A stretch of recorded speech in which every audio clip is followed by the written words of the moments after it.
the greatest demonstration for freedom in the history of our nation.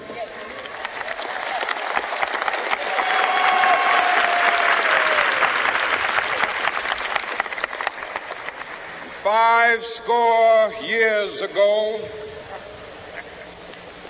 a great American in whose symbolic shadow we stand today signed the Emancipation Proclamation. This momentous decree came as a great beacon light of hope to millions of Negro slaves who had been seared in the flames of withering injustice. It came as a joyous daybreak to end the long night of their captivity.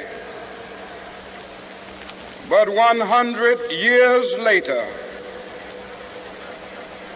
the Negro still is not free. 100 years later, the life of the Negro is still sadly crippled by the manacles of segregation and the chains of discrimination. 100 years later, the Negro lives on a lonely island of poverty in the midst of a vast ocean of material prosperity. This nation will rise up, live out the true meaning of its creed. We hold these truths to be self-evident, that all men are created equal.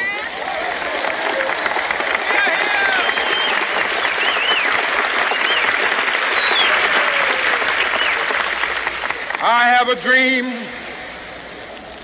that one day on the red hills of Georgia, the sons of former slaves and the sons of former slave owners will be able to sit down together at the table of brotherhood.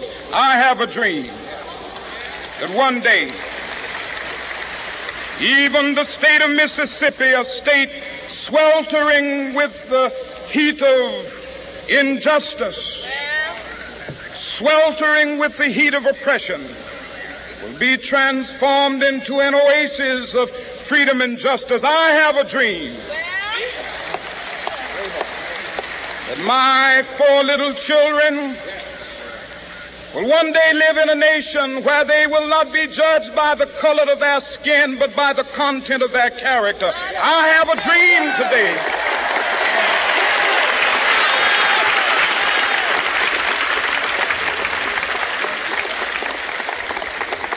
I have a dream that one day down in Alabama, with its vicious racists, with its governor having his lips dripping with the words of interposition and nullification, one day right there in Alabama, little black boys and black girls will be able to join hands with little white boys and white girls as sisters and brothers. I have a dream today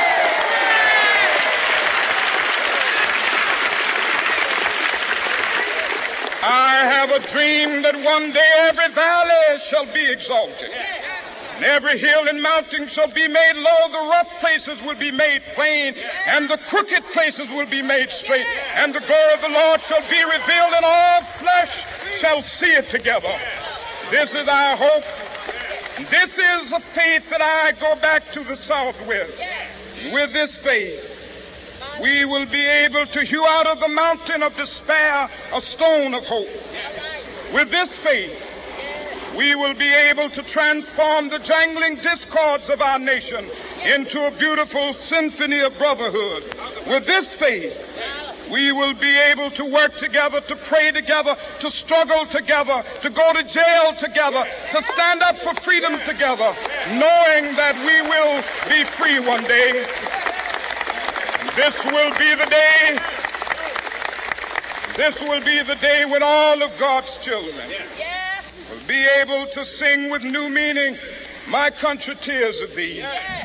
Sweet land of liberty, of thee I sing. Land where my fathers died, land of the pilgrim's pride. From every mountainside, Let freedom ring, and if America is to be a great nation, this must become true.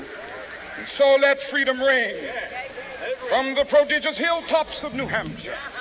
Let freedom ring from the mighty mountains of New York. Let freedom ring from the heightening Alleghenies of Pennsylvania. Let freedom ring from the snow-capped Rockies of Colorado. Let freedom ring from the curvaceous slopes of California. Not only that, let freedom ring from Stone Mountain of Georgia. Let freedom ring from Lookout Mountain of Tennessee. Let freedom ring from every hill and molehill of Mississippi, from every mountainside. Let freedom ring, and when this happens, when we allow freedom to ring, when we let it ring from every village and every hamlet, from every state and every city, we will be able to speed up that day when all of God's children, black men and white men, Jews and Gentiles, Protestants and Catholics, will be able to join hands and sing in the words of the old Negro spiritual. Free at last, free at last. Thank God Almighty, we are free at last.